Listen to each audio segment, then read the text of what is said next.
Подметнат пожар на депонијата Шапкарка и Добрашинци.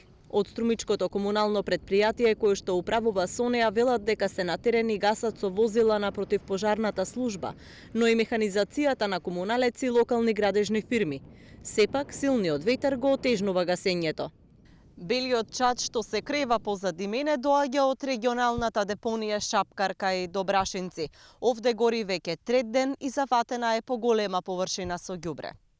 Жителите на село Добрашинци реагираа уште во неделата преку апликацијата Граѓански новинар на ТВ канал ВИС, дека се гушат во смрдеа од депонијата затоа што е во непосредна близина на селото.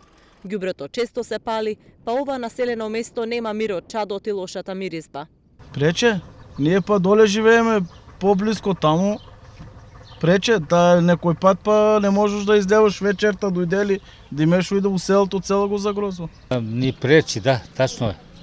Не е тоа изводиво за тука да биде у село Добрашинци. Често гори? Па се пали, да, почесто. Освен честите подметнувања, од комуналец велат дека депонијата се и самозапалува, особено кога се високи температурите.